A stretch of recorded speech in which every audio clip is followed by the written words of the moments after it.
Okay, if you went back in time and you were able to ask an actual Civil War soldier from the North or the South at the beginning of the war what they were fighting over, most of them would not have said anything really to do with slavery. And if they did, they probably would have straight up denied that they were fighting for slavery.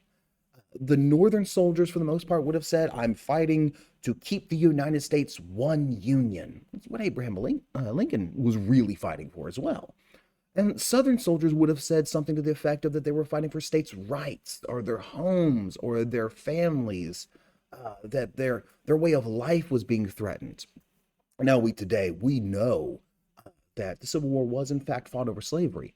Even if the people who went through it didn't really admit it, we know this because from the North point of view, why was the United States falling apart? Well, it's mostly to do with disagreements over slavery. So if you're fighting to keep the United States whole, the cause of that falling apart is slavery. And from the Southern point of view, you're fighting for states' rights. The states' rights to do what? Own slaves. The Corwin Amendment is a really good set of examples. It's an excellent example of the North putting out an olive branch at the beginning of the Civil War saying, look, we are willing to give up the idea of ever challenging slavery in the South ever again, but you got to not leave the country. And Abraham Lincoln even invested in this. He even was okay with this. So the Corwin Amendment is evidence of the people at the beginning of the Civil War, just how much they were willing to give up on their beliefs to keep the country whole, from at least from the Northern perspective. So the Corwin Amendment, slavery enshrined in the Constitution, it was passed in Congress March 2nd, 1861, and was sent to the states by Abraham Lincoln.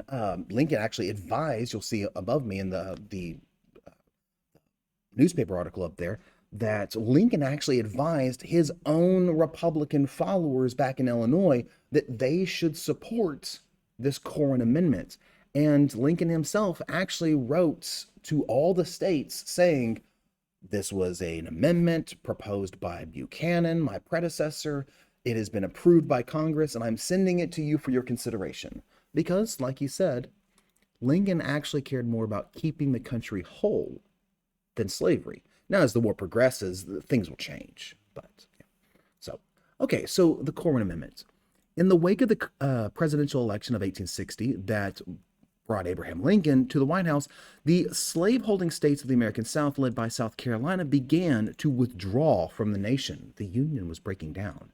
In the midst of this constitutional crisis, President James Buchanan, who was still in office until Lincoln's actual inauguration in March of 1861, tried to reassure the South that their slave property would remain safe even under the incoming Republican administration of Abraham Lincoln.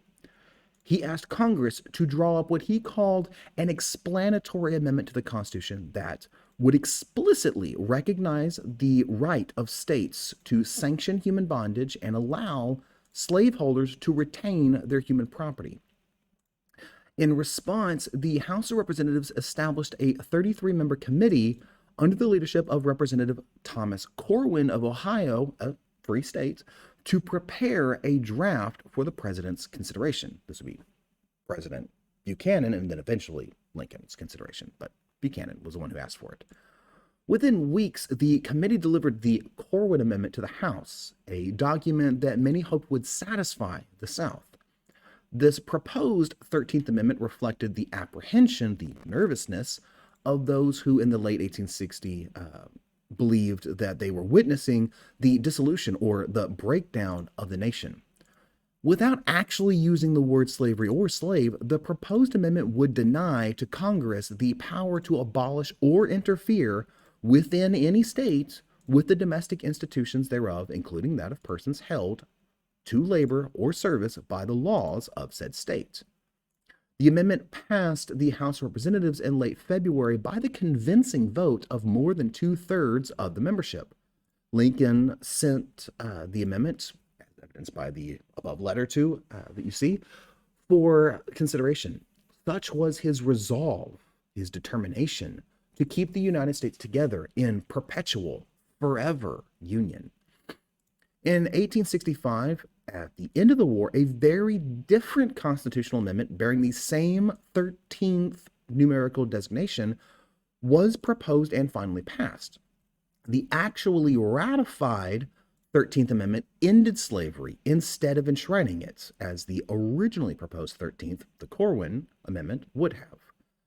So, what does the Korwin Amendment actually say? Well, I just got done reading it, but what it says is no amendment shall be made to the Constitution which will authorize or give to Congress the power to abolish or interfere within any state with the domestic institutions thereof, including that of persons held to labor or service by the laws of said state.